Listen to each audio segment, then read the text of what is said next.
जीवन में यदि मौका मिला है शिव महापुराण की कथा को श्रवण करने का और आप आ गए हैं, यहां तक पहुंचे हैं,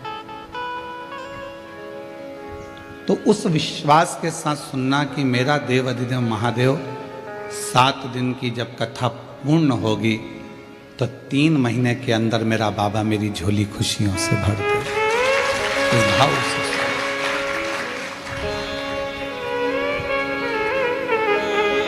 क्योंकि शिव महापुराण का सबसे बड़ा क्रम है आपका विश्वास।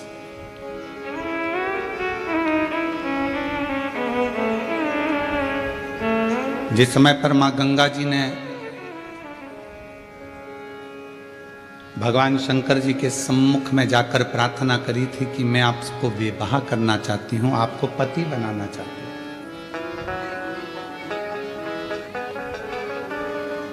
पर शिव जी कहते हैं कि गंगा, ये पार्वती जो तुम्हारी छोटी बहन है, तुम भी हिमालय की पुत्री हो, ये भी हिमालय की पुत्री है, और ये पार्वती जो तुम्हारी छोटी बहन है ये मेरी अर्धांगिनी बनेगी, मैं इसको धर्मपत्नी बनाऊंगा। तो फिर मेरा तो कोई वजूद ही नहीं रहेगा। शंकर भगवान ने कहा यदि गंगा तुमको मुझ पर भरोसा है, विश्वास है। बीच में एक वीडियो चलता था, व्हाट्सएप पे आता था, क्या तुझे मुझ पर भरोसा नहीं किया? देखा था वो? तो यदि तुमको मुझ पर भरोसा है और पूर्ण विश्वास से भरोसा है तो चिंता मत करना गंगा, जो पार्वती जी का स्थान है मेरे पास में, उससे भी बड़ा स्थान तुझे मैं अपने सिर पर विराजमान कर। अब जिसका भरोसा है शिव के प्रति, जिसका भरोसा है भगवान शंकर के प्रति, उसको तो मेरा बाबा संभाल कर उन्नति की ओर अपने मस्तक तक चढ़ाने का प्रयास करता, यदि विश्वास है। और अगर भरोसा नहीं, इसीलिए गंगा जी के भजन में कहते हैं मानो तो मैं गंगा मां हूं और ना मानो तो बहता पानी। अगर विश्वास है तो शिव है, और विश्वास नहीं तो शिव नहीं।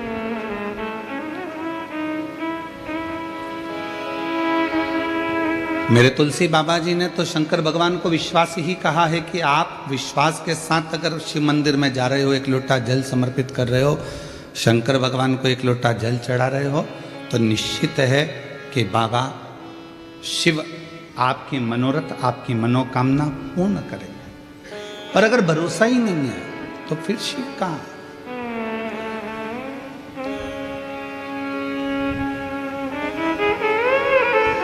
हमारी भारतीय सभ्यता में, भारतीय संस्कृति में, भारत के आनंद में, संस्कृति में, सभ्यता में,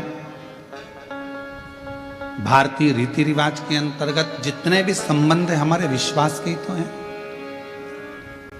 ये भरोसे के ही तो संबंध है। मां को होश नहीं रहता, बच्चा जन्म लेता है, पिता बाहर रहता, बच्चा जन्म लेता है, घर का कोई व्यक्ति भीतर नहीं रहता जब बच्चा जन्म लेता है, और डॉक्टर सिस्टर आकर तुम्हारी गोदी में बच्चे को दे देती है और कह देती है तुम्हारी औलाद है, और हम उसको औलाद मानते। विश्वास, भरोसा, और वो भरोसा निभा तो जन्मों जन्मों तक निभता चलेगा। ना लड़के को देखा ना लड़की को देखा, कौन लड़का है कौन लड़की है, बस संबंध पक्का हुआ, और संबंध पक्का होकर विवाह हुआ, भरोसे के साथ हम उसके ऊपर आश्रित होकर चले। विश्वास एक रक्षा सूत्र हाथ में बंधा और कह दिया ये तुम्हारी बहन है, तुम इसके भाई हो, और हमने एक रक्षा सूत्र पर विश्वास कर दिया।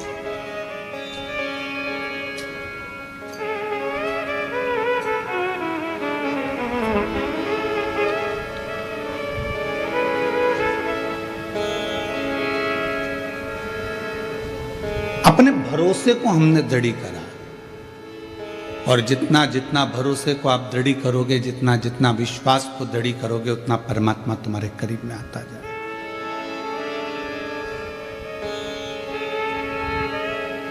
आज एकादशी से मध्य पूर्णिमा के बाद तक ये पवित्र कथा चलेगी। आप सभी को मालूम होगा,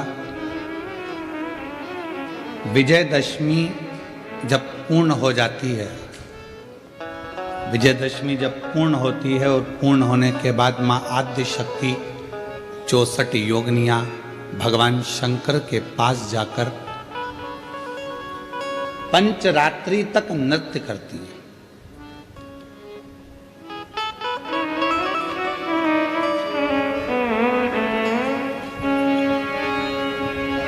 कई देवी धामों में, मां अंबा के मंदिरों में कहीं जगह पर एक कलश भराता है जिसको गर्भ कहते हैं, गरबा कहते हैं। ये नवरात्रे में अलग, ये गरबा अलग होता है जो विजयदशमी के बाद से प्रारंभ हो जाता है।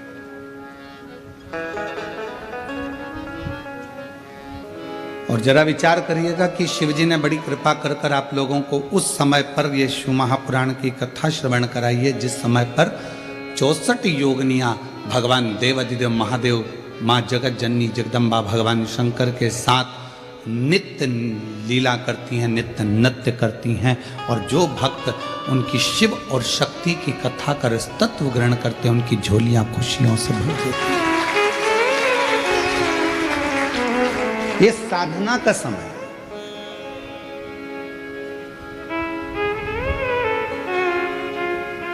तुम्हारे पास में गाड़ी नहीं है, तुम्हें लोन से मिल जाएगी, जिसको चाहिए बता देना, ठीक है? कोई ना कोई बैंक से अपन बात करेंगे, लोन मिल जाएगा। आजकल तो बैंक आगे पीछे घूम रहे हैं, ले लो गाड़ी। अभी अभी दशहरा था, कितनी गाड़ी उठी, सब खुश हो रहे थे, सिर पे फेटा बांध बांध के गाड़ी दी गई। साहब हमने भी ली, हमने भी ली, हमने भी ली, ले तो ली, कब खींच के चली जाएगी मालूम नहीं पड़ेगा। लोन पे गाड़ी मिल सकती है, पर प्रॉपर्टी भी मिल सकती है। लोन पर आप फैक्ट्री भी डाल सकते हो, लोन पर आप बंगला भी बना सकते हो, पर लोन पर आप इज्जत प्राप्त नहीं कर सकते हो। इज्जत प्राप्त करने के लिए लोन नहीं मिलेगा, इज्जत प्राप्त करने के लिए तो स्वयं को कर्म करना पड़ेगा और श्रेष्ठ कर्म करना पड़ेगा। धन आ जाएगा, गाड़ी आ जाएगी, बंगला आ जाएगा, संपदा आ जाएगी, सब कुछ मिल जाएगा, पर इज्जत बनाना, इज्जत कमाना ये आपके हाथ में, आपके व्यवहार के हाथ में। इसलिए शिव महापुराण की कथा बीच बीच में वर्णन करती रहती है। मत बुरे कर्म कर बंदे, वरना पछताएगा। भगवान की आँखों से तू बच नहीं पाएगा, तू बच नहीं पाएगा। अरे ओ अज्ञानी मत कर नादानी, तेरे कर्म का फल भी तू ही पाएगा। जैसा किया तूने तेरे आगे आएगा। मत बुरे कर्म कर बंदे, वरना पछताएगा। भगवान की आँखों से तू बच नहीं पाएगा, बच नहीं पाएगा। अरे ओ अज्ञानी मत कर नादानी, अरे ओ अज्ञानी मत कर नादानी। धन आ जाएगा, लोन पर गाड़ी आ जाएगी, लोन पर बंगला आ जाएगा, लोन पर जमीन मिल जाएगी, लोन पर जेवर बन जाएगा, लोन पर इज्जत लोन से नहीं, आपके श्रेष्ठ कर्म से बनती है, अच्छे कर्म से बनती है। यह आपके ऊपर निर्भर करता है कि आप क्या करें।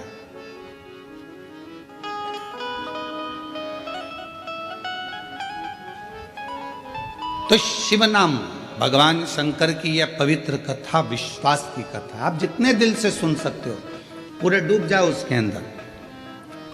7 दिन हमें मालूम है पहला दिन थोड़ा भारी निकलता है, क्योंकि ये जो तुम्हारा 1 बजे से 4 बजे तक का जो समय है, बर्तन वर्तन मांज के सबको खाना खिला के स्कूल भेज कर, ऑफिस भेज कर, ये समय तुम्हारा थोड़ी देर, और फिर पलंग पर धीरे धीरे मोबाइल चलाते चलाते नींद लग गई। 3:30 पौने 4 बजे उठोगे, फ्रिज खोलोगे, दूध निकालोगे, चाय बनाओगे, बढ़िया पीने के बाद में थोड़ी देर बैठ के गप्पे, फिर इसके बाद में कोई आ गया तो उनकी बात, फिर थोड़ा खाना पीने की तैयारी। अब उस बीच में सियोर वाला महाराज फंस गया, तभी इतना एडजस्ट करना पड़ेगा। पहला दिन इसलिए थोड़ा भारी रहता है, तो सावधान इंडिया, तो थोड़ा पहले दिन वाले जरा सावधानी से सुनना है, बहुत सावधानी से। और जो दीवार के किनारे किनारे बैठे हैं, थोड़ा सावधान आप ज़्यादा रहना, ठीक है? क्योंकि कुंभकर्ण की 2 धर्म पत्नियां थीं, एक निंद्रा, एक कर्कटी। कर्कटी का पुत्र भीम था, जिसका संगार भगवान शिव जी ने किया, तो भीमा शंकर हुआ, 12 ज्योतिर्लिंग में से एक ज्योतिर्लिंग। और दूसरी थी निंद्रा। जब कुंभकर्ण मर गया तो निंद्रा रो रही थी, बहुत विलाप कर रही थी। तो राम जी ने पूछा, तुम क्यों रो रही हो? मेरा पति मर गया, मैं किसको सुलाऊंगी? तो राम जी ने कहा, चिंता मत करो, शिव महापुराण की कथा जहाँ कहीं भी हो, वहाँ धीरे से प्रवेश कर जाना, और जो बिल्कुल आराम से टिक कर बैठा हो उसको सुना लेना। तो वो आती जरूर है, थोड़ा थोड़ा झपका लेने के लिए, तो थोड़ा सावधान रहिएगा। तो हर हर शिव कृपा। एक विश्वास शिव के प्रति रखिए, भगवान शंकर के। गंगा मैया ने भगवान देवादिदेव महादेव से कहा कि क्या आप मुझे स्वीकार करोगे? क्यों नहीं, क्यों नहीं स्वीकार कर सकते? अगर विश्वास है, भरोसा है, दृढ़ता है, और तुम्हारा पूर्ण भरोसा है, तो मैं तुम्हें स्वीकार करूं। चली गई गंगा मैया, तब साधना में लीन हो गई। समय आया, भागीरथ बाबा ने तप किया 60,000 काकाओं के उद्धार के लिए। वो तो भागीरथ जी थे जिन्होंने अपने 60,000 काकाओं के उद्धार के लिए तप किया और गंगा जी को पृथ्वी पर लेकर आए। शिव महापुराण की कथा तो यह कहती है कि आप किसी का उद्धार नहीं कर पा रहे तो कम से कम इस आत्मा का कल्याण तो करो, अपने आप का तो उद्धार करो, कुछ अच्छा अपने लिए कर चलो। दुकान पर बैठकर जो तुमने कमाया, ऑफिस में बैठकर जो तुमने कमाया, उसका भोग तुम्हारी पत्नी भी करेगी, तुम्हारा परिवार भी करेगा, तुम्हारे बच्चे भी करेंगे, तुम्हारा कुटुंब भी करेगा, भाई भी करेगा, माता भी करेगी, पिता भी करेगा। दुकान पर बैठकर नौकरी में जो कमाया उसका भोग सब करेंगे, तनख्वाह के हकदार सब रहेंगे।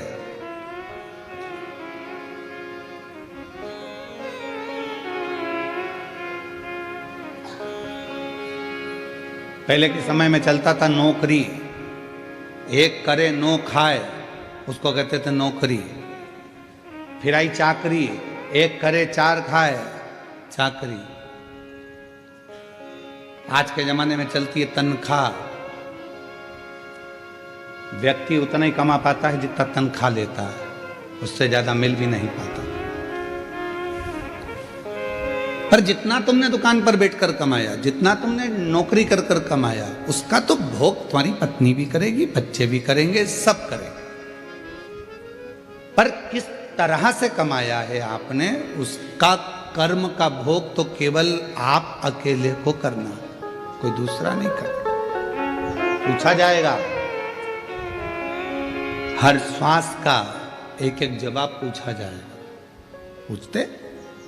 आपका और हमारा तो शुरू से ही आदत बनी हुई है। जब पढ़ते थे, स्कूल जाते थे, उस समय पर भी लोग पूछते थे, क्यों टीचर पूछते थे तुमने ये करके लाए कि नहीं लाए, तुमने ऐसा करा कि नहीं करा, हमने होमवर्क दिया था तुमने करा कि नहीं करा, ये लिखा कि नहीं लिखा, ऐसा करा कि नहीं। तो वो तो क्रम चालू रहता है। तो जब बचपन में टीचर पूछता था, बड़े होकर माँ बाप पूछते हैं तू वहाँ गया था, क्या करा, कैसे करा। तो परमात्मा भी तो पूछेगा कि तू नीचे गया था, तुझे मृत्यु लोक में भेजा था और महाराष्ट्र की पवित्र भूमि पर जलगांव में तुझको भेज दिया था, जन्म दे दिया था, तूने वहाँ जाकर करा क्या, ये बता। सत्संग किया, संतों का सानिध्य किया, सेवा करी, कितनी करी, वो मुझे बता। तो पूछे, फिर आप क्या बोल पाओ। किसी के लिए नहीं कर रहे तो कम से कम इस आत्म कल्याण के लिए, स्वयं के लिए खूब कमाओ, अपनी कैपेसिटी से ज्यादा कमाओ। हम तो हमेशा कहते हैं तुम अगर अच्छी मेहनत कर सकते हो तो कमाओ, खूब कमाओ। जब तक तुम्हारा शरीर चले तो अच्छी दमदारी से कमाओ, 4-6 प्लाट भी लो, खूब दमदारी से पत्नी के जेवर भी बनाओ। अगर दुकान अच्छी चले, नौकरी अच्छी चले तो पत्नी के जेवर भी बनाओ, मकान भी लो, प्लाट भी लो, जमीन भी लो, जायदाद भी लो, खूब कमाओ। पर एक बात याद रखना, तुम्हारी नौकरी चले तो तुम ये सब कुछ करो, पर उसी तरह तुम्हारा जब तक शरीर चले तब तक शंकर के मंदिर में जाकर एक लोटा जल भी चढ़ाते। शरीर नहीं चलेगा, दूसरे जाएंगे, हाथ जोड़कर कहेंगे हमारी उनकी तबीयत खराब है, एक लोटा जल चढ़ाकर कहेंगे उनको ठीक कर देना। दूसरा नहीं, अपना स्वयं का, स्वयं के काम आता।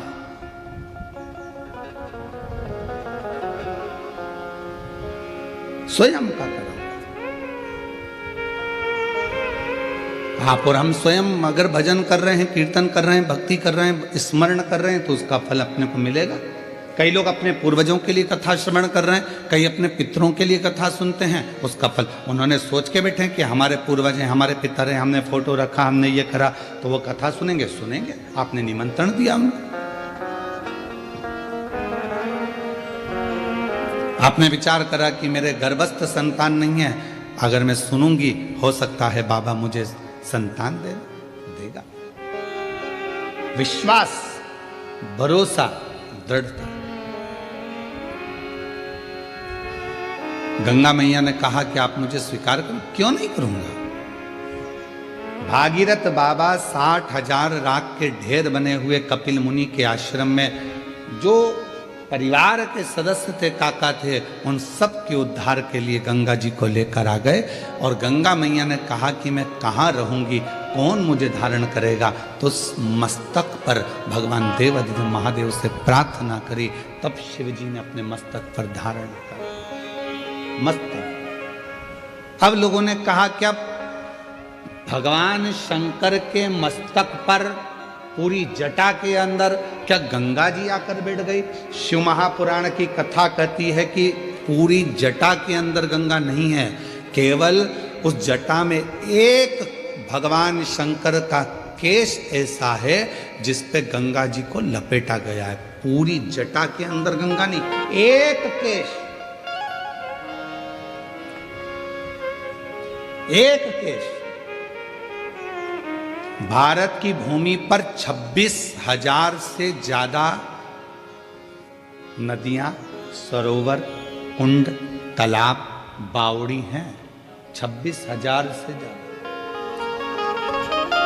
और 26,000 नदियां, तालाब, बावड़ी, कुंड, सरोवर, ये सब शिव जी की जटा में ही विराजमान है, भगवान शंकर की जटा में ही।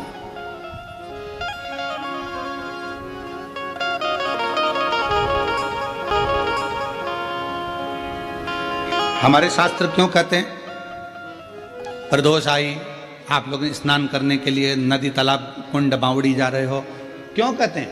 हम कहते हैं गोदावरी नहाने के लिए जा रहे हैं, कृष्णा नदी नहाने के लिए जा रहे हैं, गंगा जी नहाने के लिए जा रहे हैं, सरयू जी नहाने के लिए जा रहे हैं, नर्मदा जी नहाने के लिए जा रहे हैं, छिपरा जी नहाने के लिए जा रहे हैं। क्यों जा रहे हैं? क्यों, किस लिए, क्यों का? आप जब बार बार स्नान करने का भाव प्रकट करते हो कि हम नहाने के लिए जा रहे हैं, हम गंगा जी नहाने के लिए जा रहे हैं, हम वहाँ जा रहे हैं, हम वहाँ जा रहे हैं, क्यों नहाने का भाव तुम्हारे हृदय में आता है? क्योंकि शास्त्र कहता है कि जितनी पवित्र नदियां ये सब शिव जी की जटा में विराजमान हैं। जब हम किसी पवित्र नदी में डुबकी लगाते हैं तो स्वयं शंकर की जटा में हम स्वयं जाकर विराजमान हो जाते हैं। शिव के मस्तक चढ़ना।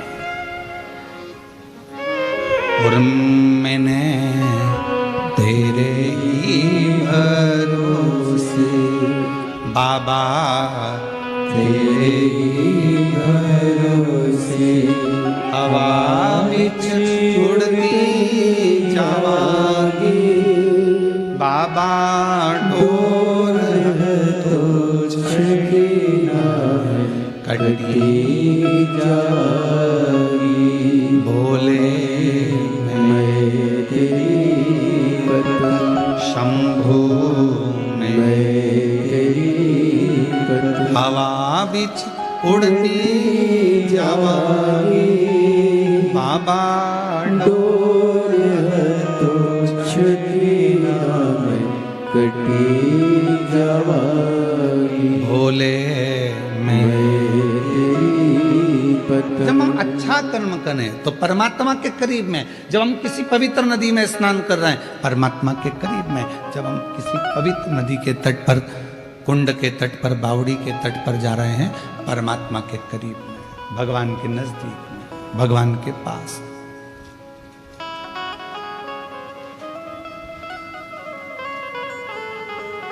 आप सबने रामचरितमानस में एक बात सुनी होगी कि रावण प्राणों को जब त्याग रहा था तो उसने लक्ष्मण जी को 3 उपदेश दिए थे। कितने उपदेश दिए हैं? 3। किसने भेजा था लक्ष्मण जी को रावण के पास?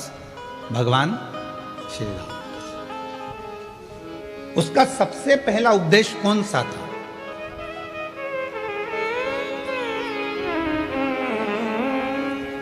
रावण ने मरने से पहले 3 बातें बोली लक्ष्मण जी के कानों में। और आप सबको मालूम है कि लक्ष्मण जी ज्ञान लेने के लिए जब गए थे तो रावण के सिर के पास जाकर खड़े हो गए थे, तो रावण ने मुंह फेर लिया था, ज्ञान नहीं दिया था। लक्ष्मण जी वापिस आ गए थे राम जी के पास में कि ऐसा रावण है, लोग कहते तब विद्वान है। मैं उसके पास गया तो उसने मुंह फेर लिया। भगवान राम जी ने कहा ज्ञान लेते समय सिर पे जाके बैठते हैं कि चरणों में बैठते हैं? तो कहाँ गया था? तो के सिर के पास, चरणों में जाकर बैठ। रावण पड़ा है मृत्यु सैया पर, जमीन पर, लक्ष्मण जी उसके चरणों में जाकर बैठ गए तो रावण ने हाथ का इशारा कर कर बुलाया मेरे करीब में। 3 उपदेश रावण ने मृत्यु की सैया पर मरने से पहले लक्ष्मण जी के कानों में दे दिया। पहला, अच्छे कार्य में 1 मिनट की देरी मत करो। लक्ष्मण, यदि कोई अच्छा कार्य हो रहा है और उसमें अगर आपको जाने का मौका मिल जाए तो 50 काम छोड़ दो, सबसे पहले अच्छे काम में पहुंचने का प्रयास करो।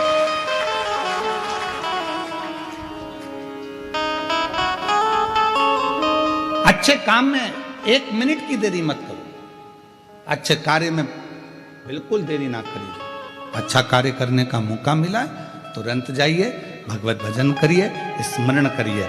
किसी का भोजन कराने का मौका मिल जाए, किसी को पानी पिलाने का मौका मिल जाए। शिव महापुराण की कथा तो कितनी बड़ी बात कहती है कि किसी को अगर गिलास भी पानी का दिया जाए तो ये वाला हाथ को भी छोड़ा ना जाए, इसको भी टच कर लो। हो सकता है कि हमारा जब शरीर, हो सकता है कि ये जो आधा शरीर है, आधा भाग है मनुष्य का शरीर, जो आधा भाग किसी काम को नहीं कर पाता तो मरने से पहले आधा तन काम करना बंद कर देता है। लोग उसको पैरालिसिस कह देते हैं।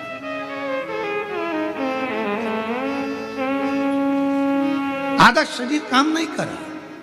जब भगवत भजन का समय आया, सत्कर्म का समय आया, हम भोजन करा रहे थे, एक हाथ से दे दिया, दूसरा हाथ टच ही नहीं कर पाया। एक हाथ से पानी का गिलास उठा कर दे दिया, पानी भी नहीं पिला पाया। ये आधा अंग किसी काम का नहीं आया। लोगों ने कहा ये लेफ्ट भाग है ना, ये किसी काम का नहीं होता, ये बेकार भाग है। तो कहा इसको अच्छा बनाने के लिए क्या करना पड़ेगा? तो कोई प्यासे को जब पानी पिला रहे हैं तो दोनों हाथों से उस जल के पात्र को दीजिए। यहाँ तक हमारे पूर्वजों में, हमारे पुरखों में ऐसा नियम चलता था। पूर्वजों में अगर कोई पानी पीता था, ऐसे मुख लगाकर पानी पीते थे, तो लोटे से पानी देने वाला दोनों हाथों से पानी डालता था और पीने वाला एक हाथ से पीता था। क्यों?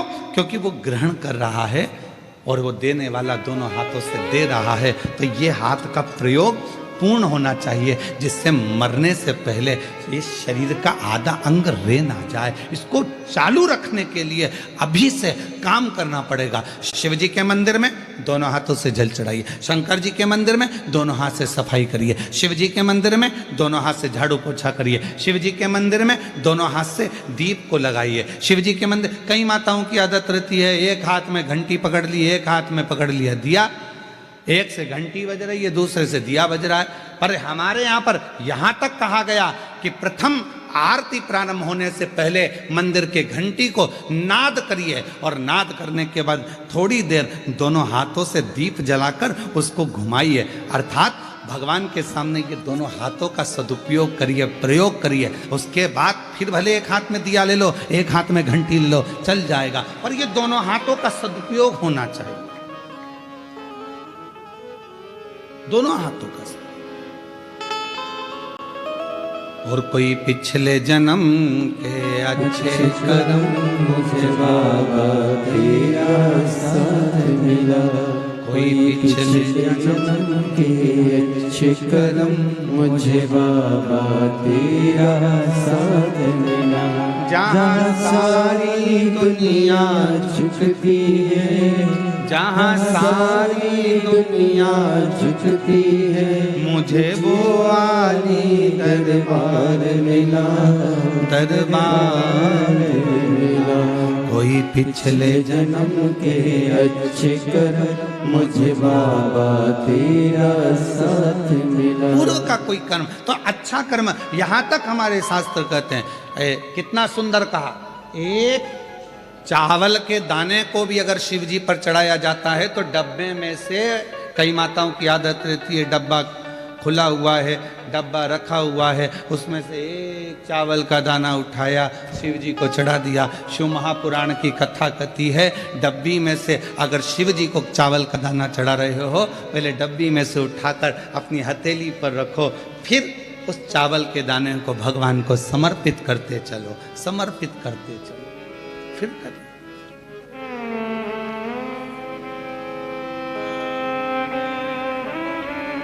ये शरीर आधा ना रह जाए, आधा ना रह जाए। बहुत सावधानी रखना पड़ती है महाराज। एक कथा आप लोगों ने श्रवण करी होगी।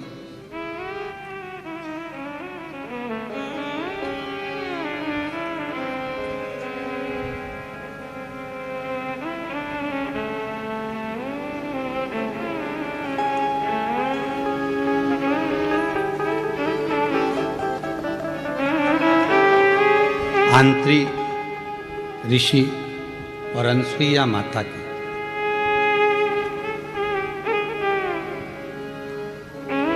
सबने सुनी है कथा। ब्रह्मा, विष्णु और महेश, इन तीनों के घर में बच्चे बने थे। सुनी है ना सबने, श्रीमद् भागवत में तीनों बच्चे बने। ब्रह्मा जी के अंश से स्वयं चंद्रदेव, भगवान विष्णु जी के अंश से स्वयं दत्तात्रेय और भगवान देवाधिदेव महादेव के अंश से दुर्वासा। सुनिए सबने कथा। अब यहां तक तो आपने कथा सुनी, पर शिव महापुराण में एक पवित्र कथा आती है दत्तात्रेय भगवान की बहन की।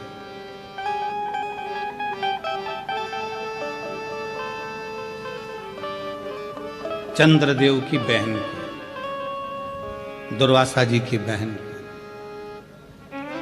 एक पवित्र कथा थी।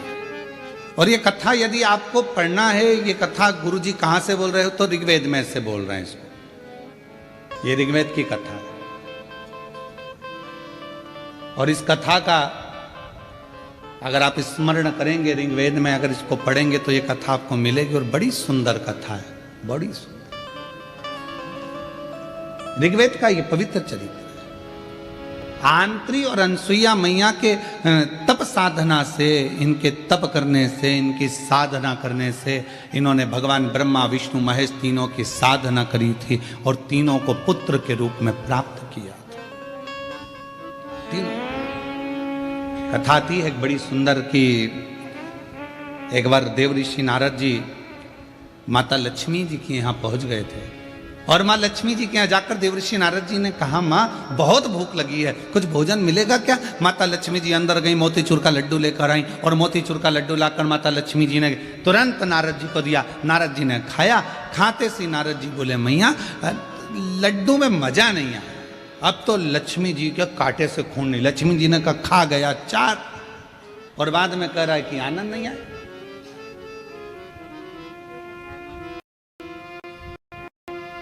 लक्ष्मी जी ने पूछा, ये लड्डू अच्छा नहीं बना? नहीं नहीं नहीं। तो फिर तेरा क्या पेट भरा, कहीं से खा के आया है तू? व्यक्ति का जब पेट भरा होता है तो उसको अच्छा नहीं लगता, तो कहीं से खा के आया? नारद जी बोले, मैया लक्ष्मी मैया लड्डू तो अनसुईया जी के घर के थे, क्या लड्डू थे, एक लड्डू खा लो और पूरा पेट भर लो। इतने में तो लक्ष्मी जी का हृदय जल गया कि मेरे घर का लड्डू बुरा और अनसुईया के घर का अच्छा।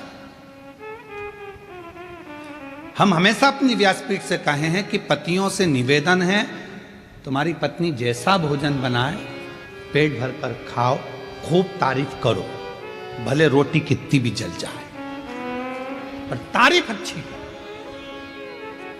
मिर्ची ज्यादा हो गई कोई बात नहीं, बोल दो तू जैसा बोलती है वैसी सब्जी बनी है।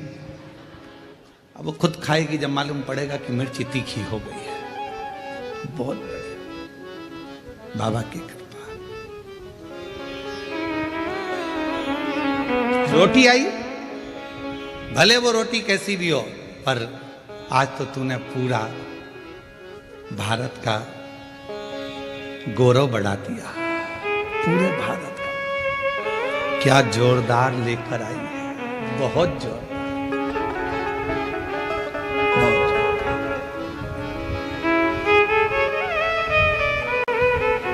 कभी भी मत कहना कि ये अच्छी चीज नहीं बनी है, बहुत जोरदार, बहुत जोरदार। अब लक्ष्मी जी को कहकर नारद जी पहुंच गए माता वीणा देवी के पास में, माँ सरस्वती के यहाँ। मैया भूख लगी है, वहां पर भी कहा है कि लक्ष्मी जी के यहाँ का लड्डू भी ठीक नहीं था, आपके घर का भी लड्डू ठीक नहीं है, लड्डू तो अनसुईया जी के घर का। पार्वती जी के यहाँ पहुंच गए। पार्वती मैया लगी थी, आकड़िया की रोटी बनाई, काकड़िया की साग, पर से माता पार्वती जी पावे भोला, पावे भोला। अब माता ने भोजन बनाया और नारद जी से कहा कि ये भोजन ग्रहण करो, ले। अब नारद जी भोजन ग्रहण करने के लिए बैठे और जो मैया ने रोटी दी पाने के लिए, और मैया रोटी दी और नारद जी जैसे ही खाने के लिए बैठे, और खाने के बाद में नारद जी बोले, पहले तो खा ली खूब डपट के, खूब अच्छे से खाई दमदारी से हो। उसके बाद बोले, मैया क्या भोजन था अनसुईया जी के घर का, इतना शानदार भोजन, पूछो मत,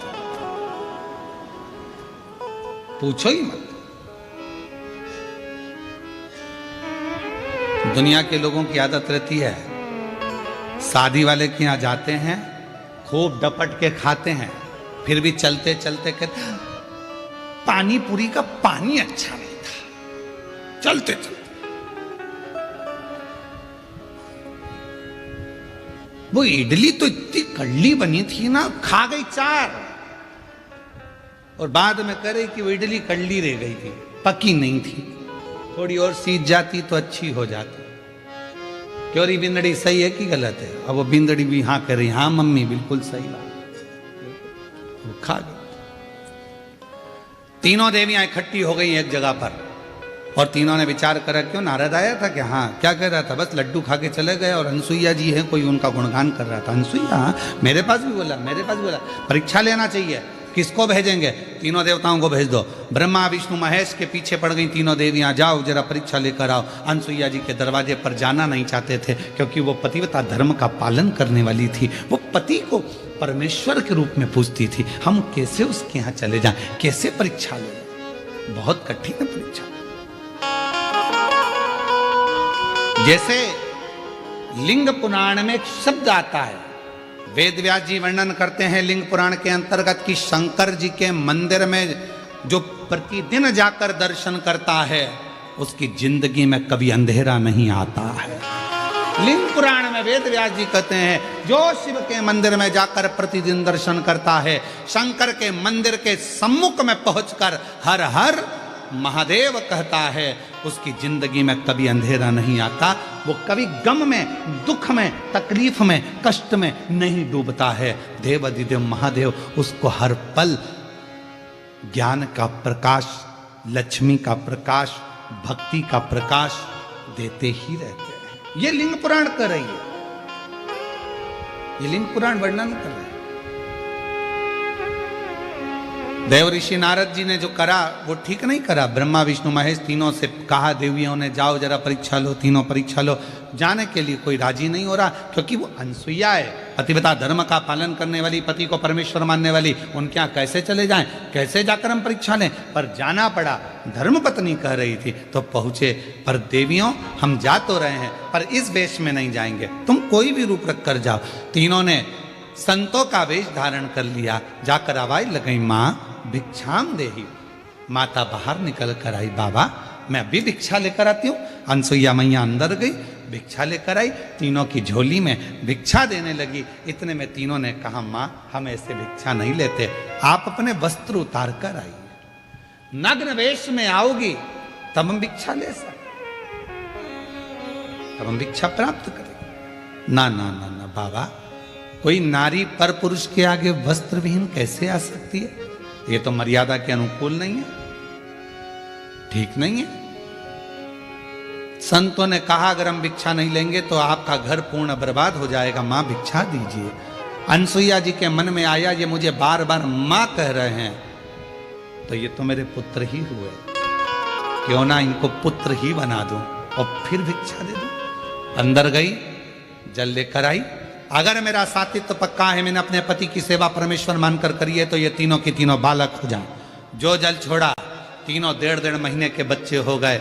अनसुईया जी ने उनके छोटे छोटे कपड़े में छोटी छोटी सी भिक्षा डाल दी और भिक्षा डालकर उन तीनों को अंदर ले गई। विश्वकर्मा जी से कहा चंदन की भिक्षा डाल दी और भिक्षा डालकर उन तीनों को अंदर ले गई। विश्वकर्मा जी से कहा चंदन का पलना बना दो। कहाँ जाएंगे, ये छोटे हो गए हैं, इनको मैं अपने आंगन में रखूंगी। चंदन का पलना, रेशम की डोरी और तीनों देवताओं को उसमें सुला दिया। लक्ष्मी जी ने पार्वती से पूछा, क्यों तेरा आया क्या? तुम्हारा 8 दिन निकल गए, पता ठिकाना नहीं। अब इनके तो 8 दिन निकल गए, इधर अंतरिक्षी आ गए। अंतरिक्षी ने आते से अनसुईया जी को देखा, ये 3 बच्चे घर में आंगन में झूल रहे हैं। अंतरिक्षी ने पूछ लिया, अनसुईया किनके बच्चे हैं? अनसुईया जी बोली अपने। अंतरिक्षी बोले अभी स्नान करने गया था तो एक भी नहीं था। अनसुईया जी बोली अपने। अंतरिक्षी बोले अभी स्नान करने गया था तो एक भी नहीं था। अनसुईया जी बोली भोलेनाथ देते हैं तो छप्पर फाड़ कर देते हैं। ये उनकी उदार थी।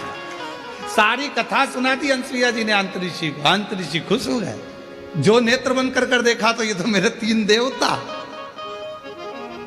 और ये तीनों ही मेरे घर में आ गए।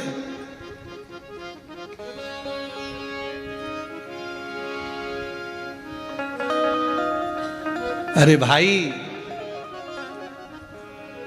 बैंक का बहुत बड़ा ऑफिसर, मैनेजर, और तुम्हारी उससे पहचान कितनी भी हो, भले कितनी भी हो, वो तुम्हारे बिना नहीं रहे, तुम उसके बिना नहीं रहो, फिर भी क्या बैंक का मैनेजर बैंक का पैसा तुम्हें दे देगा?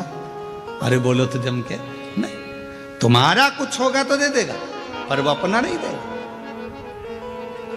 अंतरिक्षी को समझ में आ गया, आज पूरे ब्रह्मांड के 3 देवता मेरे पास पहुंच गए, सुन दो। अंतरिक्षी पलना झुलावे, आनंद लेवे, आनंद प्राप्त। समय बीता, ऐसा समय बीता, तीनों देवियां आपस में सोच ही रही थी, तभी सामने से देवऋषि नारद निकल कर जा रहे थे। लक्ष्मी जी ने आवाज लगाई, बेटा नारद, ओ बेटा नारद। नारद जी ने मन में सोचा, आज मैया बहुत मीठा बोल रही है, और जब माताएं बहुत मीठा बोलती है ए जी तो तुरंत खसक लो जी, नहीं तो 500 गया जी। जब मीठा बोले तब समझ लो। नारद, ओ बेटा नारद, नारद जी को समझ में आया कि मैया बहुत मीठा बोल रही है। नारद जी आए, हाँ माँ क्या बात है माँ, तुमने कहीं तुम्हारे पिताजी को देखा है भगवान नारायण को? इतने में नारद जी ने कह दिया मैया वो पलना में झूल रहे हैं। अब तो लक्ष्मी जी के हृदय में आग लग गई, मेरा इतना बड़ा पति पलना में झूलता है, क्यों मूर्ख बनाता है, चल निकल यहाँ से। नारद जी चले, सरस्वती जी को भी कहा, ब्रह्म पार्वती जी को भी कहा, तीनों देवियों ने नारद के हाथ जोड़ लिए। हमारे पति हमको कैसे मिलेंगे? माँ जैसे तुम्हारे पति मांगने गए थे भिक्षा, वैसे तुम चली जाओ भिक्षा मांगने। जब अनसुईया जी भिक्षा देने का वचन दे दे तब उनको मांग लेना, अन्न की जगह पति मांग लेना, उसमें क्या दिक्कत वाली बात है। तीनों देवियां जाने लगी। लक्ष्मी जी बोली, नारद मैं राजरानी पटरानी लक्ष्मी, बैकुंठ की महारानी लक्ष्मी, दुनिया के लोग मेरे सामने मांगते हैं, मैं किसी के सामने हाथ नहीं फैला सकती। सरस्वती कहती है मैं भी किसी के आगे हाथ नहीं फैला सकती। पार्वती जी कहती है मेरी तो दौलत ही मेरा पति है, तुम खड़ी हो जाना, मैं आवाज लगा दूंगी कि भिक्षाम दे, मैं बोलूंगी। चलो चल दिया, आवाज लगाई, माता दरवाजा बंद था, पार्वती जी ने आवाज लगाई, माता भिक्षाम देई। शिव जी बीच में सो रहे थे, इधर नारायण इधर ब्रह्मा। जैसी पार्वती जी ने आवाज लगाया माता भिक्षाम देही, शंकर भगवान मुस्कुराए, दोनों देवताओं को कोनी मारकर बोले मेरी आ गई है, मेरी पार्वती आ गई। भगवान नारायण ब्रह्मा जी बोले अकेले नहीं जाओगे, भी नहीं जाना। आवाज पहचानते थे, आवाज तुरंत।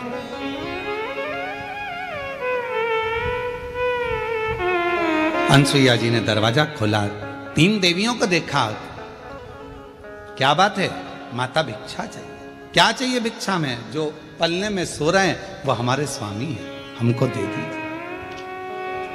वो तुम्हारे स्वामी है? हाँ, अगर वो तुम्हारे स्वामी है तो मैं तुम्हारी सास हूं। थोड़ी देर में अंत ऋषि आए। अंत ऋषि ने पूछा अनसुईया कौन? अनसुईया जी बोली ये तुम्हारी बहुएं हैं। बहुओं से कहा जाओ ससुर के पांव छुओ। जो पांव छुए तो अंत ऋषि ने अनसुईया का हाथ पकड़कर एक साइड ले जाकर कहा पागल हो गई है, बेटे तेते से बहू लिया साथ साथ हाथ की, ये क्या कर रही है? इतना सा बेटा और बहू साथ हाथ की, तो नहीं बड़ी। अनसुईया जी बोली आजकल की बहुएं कमाता हुआ पति मिल जाता है तो लेकर के अलग हो जाती हैं और सोचती हैं कि हमारा पति कमा रहा है। एक माँ ने कैसे पाल पोस कर बड़ा करा होगा मालूम पड़ेगा, ले जाओ। अब तुम पालो, तुम पोसो अपने पति को, तब मालूम पड़ेगा कि एक माँ किस तरह से अपने बच्चे को बड़ा करती है। ले जाओ उठा के। अब पार्वती जी लक्ष्मी जी से पूछी कि इन 3 में से मेरा है कौन सा? हर माल 2 रुपया। अब समझ में भी तो आना चाहिए कि इसमें है कौन सा। उठाया, लक्ष्मी जी ने एक उठाया। उनको क्या मालूम था कि ये मेरे पति नहीं है, उन्होंने ब्रह्मा जी को उठा लिया। सब बदल बदल कर उठा रही थी। अंतरी जी ने कहा ये भ्रम है, इनको सुलाओ। चरणों में पड़ गई, माँ हमारे पतियों को बड़ा कर दीजिए। हाथ में जल लिया, अगर मेरा साथित्व पक्का है, मैंने अपने पति की सेवा परमेश्वर मानकर करी है, तीनों बड़े हो जाएं। तीनों बड़े हो गए। तीनों देवियों के साथ जाने लगे तो अनसुईया जी रोने लगी। ये चले जाएंगे तो हमारी गोद सुनी हो जाएगी, इस गोदी में कोई तो रहना चाहिए। ब्रह्मा जी ने अपने अंश से चंद्रदेव को प्रकट कर दिया। भगवान विष्णु ने अपने अंश से दत्तात्रेय भगवान को प्रकट कर दिया और भगवान शंकर जी ने दुर्वासा बाबा को प्रकट कर दिया। माँ ये 3 पुत्र तेरे इसी संसार में भव सागर से उबारने के लिए रहे।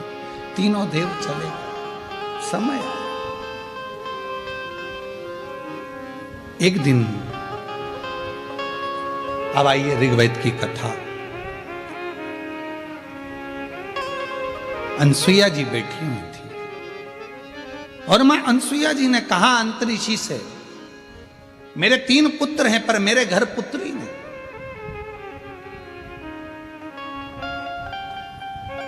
मेरे घर में पुत्री का भाव नहीं है। और मैंने सुना है शास्त्रों में, अगर घर में बेटे हैं और घर में अगर बेटी नहीं है तो वो घर बिना कन्यादान के हमेशा सूना की सूना ही रहता है। कन्यादान के लिए बेटी का होना जरूरी है। बिना बेटी के कन्यादान सूना। आप दुनिया का सारा दान कर लो, अन्न दान कर लो, वस्त्र दान कर लो, मुद्रा दान कर लो, स्वर्ण दान कर लो, भूमि दान कर लो, गौ दान कर लो, सारे दुनिया के दान कर लीजिए। अगर आपने जिंदगी में कन्यादान नहीं करा तो आपकी जिंदगी में सब कहते हैं कुंभी पाक नरक में एक नरक का सिरा ऐसा होता है जिस नरक के सिरे को पार करने के लिए बेटी का कन्यादान करना जरूरी होता है। इसलिए हम शिव महापुराण की कथा में हर पल हर घड़ी बेटियों को संकल्प दिलाते रहते हैं, बेटियों से कहते रहते हैं तुम कितनी भी अच्छी पढ़ाई करो, कितने भी अच्छे कॉलेज में रहो, कितनी भी अच्छी एजुकेशन करिए, कितनी भी अच्छी नौकरी करिए, कितने भी तुम्हारे दोस्त बन जाए, पर मेरा बेटियों से हमेशा निवेदन रहा है और आज भी ऑनलाइन शिव महापुराण की कथा जो जलगांव से चल रही है, आप सब बेटियों से निवेदन करूंगा कि निवेदन है अपने माँ बाप को कन्यादान का मौका जरूर देना। किसी एरे गेरे नत्थु खेरे के साथ ना जाना। अपने माँ बाप को कन्यादान का मौका दीजिए। बहुत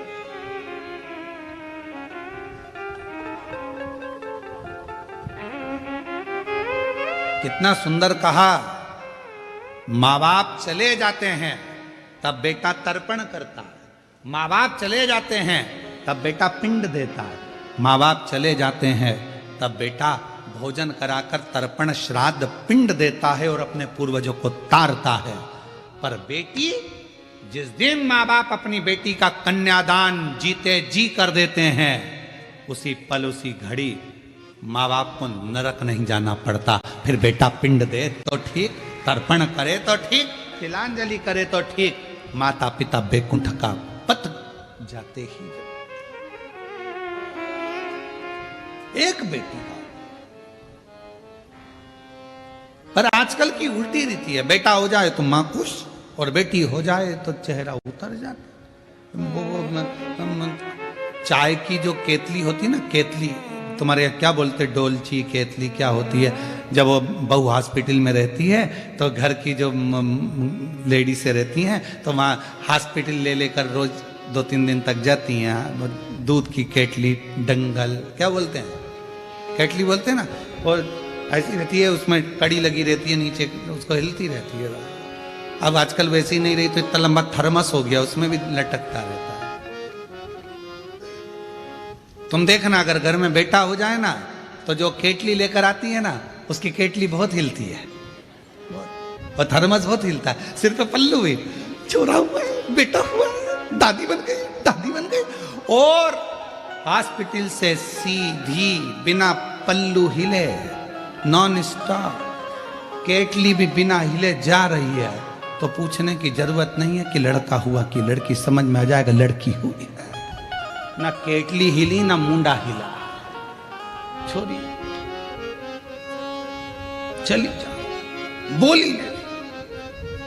पर कौन समझाए कि बेटे से ज्यादा अगर बेटी एक घर में जन्म ले लेती है, बेटा एक कुल को तारता है और बेटी 2 कुल को तार देती है। 2 कुल।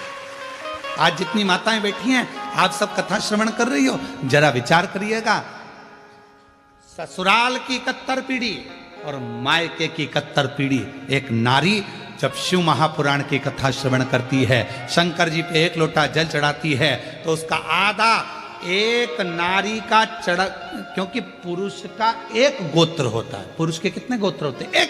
पर लड़की के कितने गोत्र होते हैं? 2।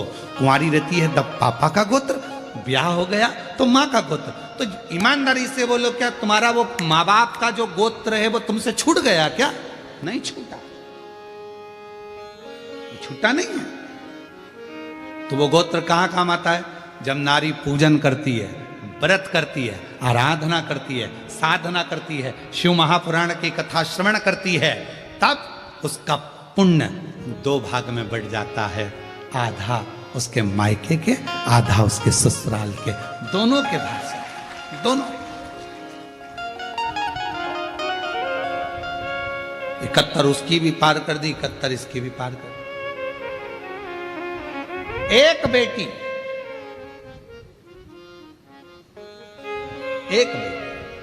दोनों कुल को पार कर, दोनों। दीदी हम धन्यवाद देंगे आपको, ममता श्रीकांत बोडरे माली जी। ये कथा होती सीहोर से ऑनलाइन, पर आपको साधुवाद इसलिए देंगे कि आप इस कथा को खींचकर जलगांव से ले,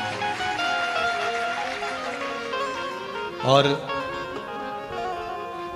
आपने एक ही शब्द कहा, गुरुजी कथा तो तीर्थ में तो होती रहेगी, बाबा के धाम पर भी होगी, पर यह कथा यदि जलगांव में ही ऑनलाइन हो जाए तो हमारे दोनों कुल तर जाएंगे। और आज आपको मैं साधुवाद देता हूं कि आपने ये कथा को ऑनलाइन कराकर दोनों मायके का भी और ससुराल का भी, दोनों कुलों को पार किया, दोनों को।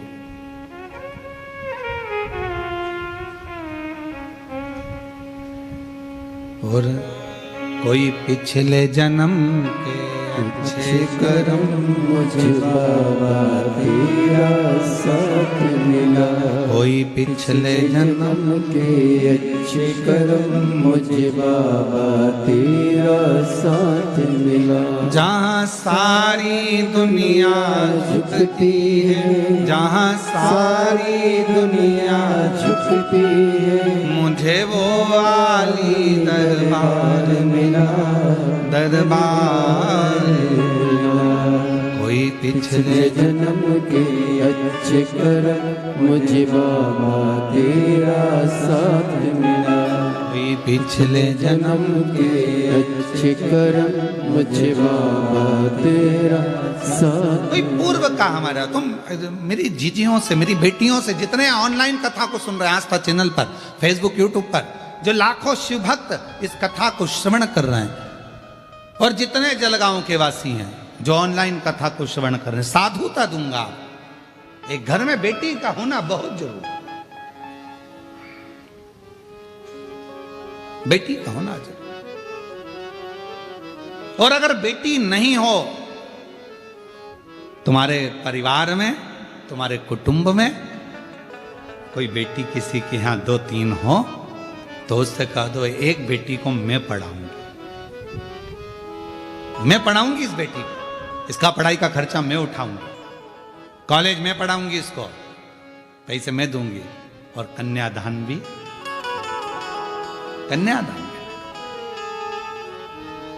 एक मौका कन्यादान का मिले। और बेटियों से निवेदन है, अपने माँ बाप को तुम खूब पढ़ो, खूब उन्नति करो, खूब आगे बढ़ो, पर एक निवेदन है, अपने माँ बाप को कन्यादान का मौका जरूर, कन्यादान बहुत जरूरी है, कन्यादान। अनसुईया जी ने कहा कि आंत्री बाबा मेरे घर में बेटी नहीं, और मेरे बेटे ये चले जाएंगे, तो बेटी का होना जरूरी है, बेटी का। तब अनसुईया जी के भाग्य में बेटी का सुख नहीं था, आंत्री ऋषि ने कह दिया कि तुम्हारे यहाँ बेटी का सुख नहीं, ये देवता भी आए हैं, तुम्हारे पुत्र बनकर, बेटे बनकर आए हैं, बेटी का सुख तुम्हारे यहाँ। पर मानी नहीं, मानी नहीं। समय आया, अनसुईया जी के घर में एक बेटी का प्रागट्य हुआ। ऋग्वेद कह रहा है एक बेटी का प्रागट्य। उस बेटी का नाम रखा अपाला। क्या नाम था? अपाला। कोई तुमसे पूछे कि दत्तात्रेय भगवान की बहन का नाम क्या है, तो क्या बताओगे? अपाला। कोई तुमसे पूछे चंद्रदेव की बहन का नाम क्या है? अपाला। कोई तुमसे पूछे दुर्वासा जी की बहन का नाम क्या है?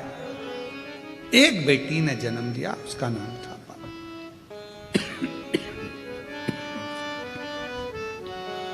अपाला, अपाला। बहुत विद्वान थी, बहुत विद्वान। लड़का चलना सीखता है हाथ पकड़कर, बेटी को चलना सीखना होता है तो खुद उठती है, चलती है, गिरती है, फिर चलती है, फिर चलती है। कितना अंतर है। आप लोगों के यहाँ किसी की यहाँ पर भैंस है क्या?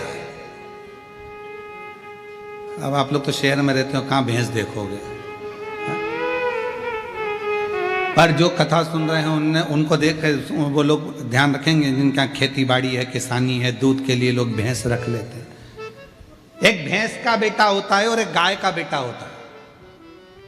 भैंस के बेटे को संभालना पड़ता है, उठाना पड़ता है, चलाना पड़ता है, नहीं तो भैंस का बेटा प्राण त्याग देता है, कुछ दिन में मर जाता है। भैंस का जो छोरा छोरी है उसको संभालना पड़ता है।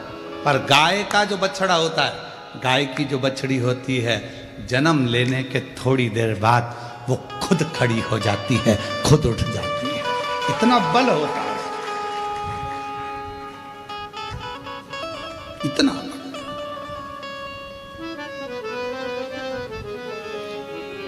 और शंभु शरण मांगू घड़ी रे घड़ी दुख काटो, दया करी दर्शन आपो। शंभु शरण पड़ी मांगो घड़ी घड़ी दुख काटो, दया करी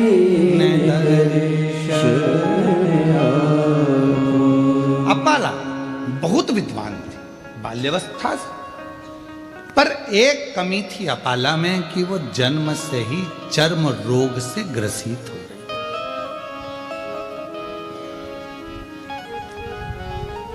शरीर में एक रोग हो गया था, चर्म रोग। अपाला उससे ग्रसित। कहा है पूर्व जन्म में जब हम भगवान देवाधिदेव महादेव को अपमान कर देते हैं, शिव का प्रसाद आया, उसको प्रणाम भी नहीं करा और फेंक दिया।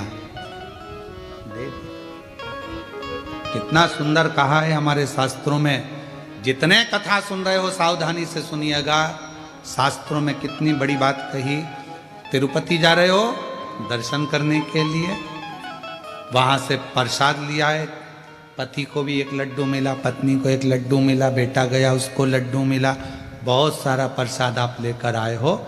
नाथ द्वारा गए हो, प्रसाद लाए हो, गोवर्धन जी गए हो, 56 भोग लाए हो, दर्शन करने गए हो, वहां से लड्डू का पैकेट लाए हो, शिरडी गए, त्र्यंबक गए, जहां जहां गए वहां से प्रसाद लेकर आए हो।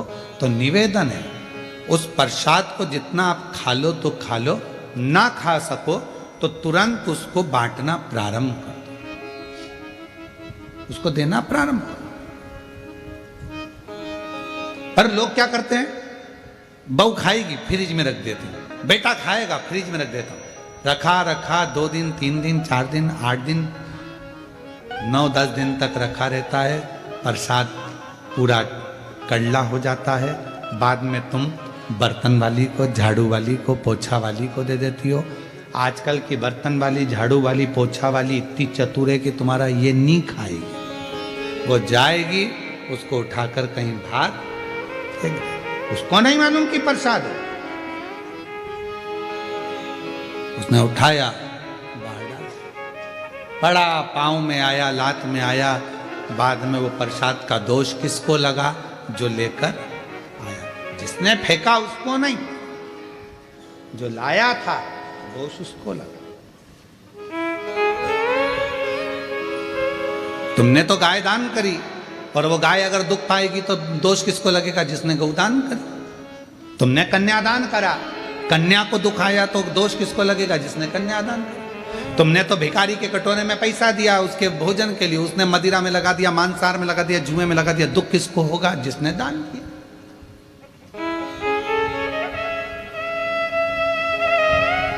अपाला, पूर्व जन्म में। अनसुईया जी अंतरिषि से कह रही है मेरी बेटी ने जन्म लिया पर इसके शरीर में ये चर्म रोग हो गया। इसका शरीर ऐसा, इसका शरीर ऐसा हो गया। कहा आंतरी ऋषि हाथ जोड़कर बोले, ए अनसुईया, पूर्व जन्म में अपाला जिसने शिव जी का अपमान करा था, शंकर भगवान का यदि अपमान, शंकर भगवान की निंदा, शिव जी के लिए अपशब्द जब हमारे मुख से निकलता है तो शरीर रोगीला जन्म ले लेता है, रोगीला जन्म। फिर वो रोग से छूटेगा कैसे? कितना सुंदर बात कही, डॉक्टर ने कह दिया कि गर्भ में बच्चा है पर धड़कन नहीं आ रही है, गर्भ में बच्चा है पर इसका शरीर में ऐसा लगता है कि इसके दिल में छेद है, शरीर में बच्चा है, इसका पांव काम नहीं कर रहा, ऐसा लग रहा है इसका अंग नहीं बना, पूरा शरीर नहीं बना। तो शिव पुराण क्या कहती है कि शिव को जल चढ़ाना प्रारंभ करो, शंकर के मंदिर जाना चालू कर दो, डॉक्टर की दवाई लो, डॉक्टर का इलाज करवाओ, जैसा बोले डॉक्टर उसके अनुसार चलिए, पर साथ में शंकर जी की आराधना करना प्रारंभ कर दो। क्यों? हो सकता है कि जो बच्चा गर्भ में है इसने पूर्व समय में शंकर भगवान का अपमान करा होगा, तो जन्म लेगा तो हो सकता है शरीर से विहीन हो, बेकार हो, कोई रोगीला हो, ग्रसित हो। तो आज जब आप शिव जी को चढ़ा हुआ जल पियोगी, अंदर जाएगा तो वो बच्चे को मिलेगा, शंकर भगवान उसके दोष को समाप्त कर देंगे और बच्चा पूर्ण स्वस्थ प्रदान कर देंगे। लोगों ने उल्टा चला, दुनिया के लोगों ने उल्टा चल दिया। कई माताएं कह देती है अगर गर्भ में बच्चा है तो शंकर जी के मंदिर मत जाओ, कोई कह देता है बच्चा ऐसा उसको अंधा हो जाएगा, ये हो जाएगा, वो हो जाएगा। पर शिव महापुराण की कथा कहती है अगर बच्चा गर्भ में है 9 महीना आप शंकर की आराधना में लग जाओ, शिव जी के मंदिर जाना प्रारंभ कर दो, शंकर को 1 लोटा जल चढ़ाना प्रारंभ कर दो, बेलपत्र की छांव में 2 मिनट खड़े रहना प्रारंभ कर दो, तुम्हारा बच्चा अगर कैसा भी जन्म ले रहा होगा तो वो बच्चा स्वस्थ ही पैदा होगा, स्वस्थ ही पैदा। अकाल मृत्यु वो मरे जो काम करे चंडाल का, काल उसका क्या बिगाड़े जो भक्त हो महाकाल का। जो शिव की आराधना करता है तो उसका दोष शिव समाप्त कर दे।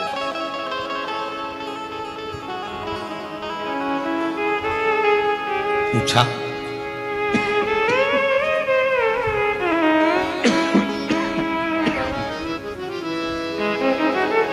ये अपाला, इसको ये रोग कैसे हो गए? अंतरिषि ने कहा कि रोग होने का कारण केवल एक है, एक पूर्व में इसने शिव की निंदा करी होगी, शंकर के किसी भक्त के लिए अपशब्द कहा। कितनी बार हमने कथाओं में कहा, अब तो हमने कहना थोड़ा कम कर दिया कि किसी शिव भक्त की कभी निंदा मत करो, कभी भी भगवान शंकर के किसी भक्त की कभी निंदा मत करो। शिव के मंदिर की, शिव अर्चना की, शिव पुराण की, शंकर के भजन की, शंकर की कथा की, या कोई तुम्हारे गांव में, मोहल्ले में, नगर में, शहर में कोई शंकर का भक्त, ओरिजिनल भक्त। आज के जमाने में ओरिजिनल भक्त मिलना भी मुश्किल है, ओरिजिनल घी नहीं मिल रहा,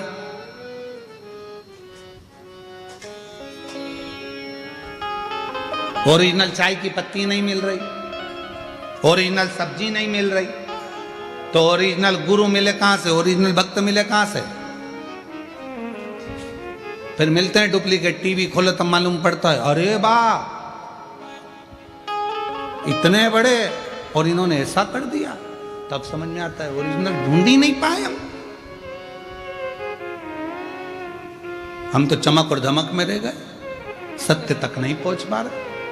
ओरिजिनल कोई शिव का भक्त मिल जाए, कोई शंकर का उपासक मिल जाए, कोई शिव का स्मरण करने वाला मिल जाए, कोई शंकर की आराधना करने वाला मिल जाए, कोई शिव का गुणगान करने वाला मिल जाए, निंदा से परे हो जाए, निंदा से, निंदा से। और महाराज महादेव नमन चरणों स्वीकार कीजिए, सबका किया है मेरा भी उद्धार कीजिए, उद्धार कीजिए। त्रिपुंडधारी हे त्रिशूलधारी हे त्रिपुंड कुंडधारी है त्रिशूलधारी चरणों में तेरे बाबा जी पावन है चरोदा चरणों में तेरे बाबा जी पावन है चरोदा तेरी देव करते वंदना पूजे सीताराम तेरी देव करते वंदना पूजे सीताराम हो जाए पूरी कामना हो जाए पूरी कामना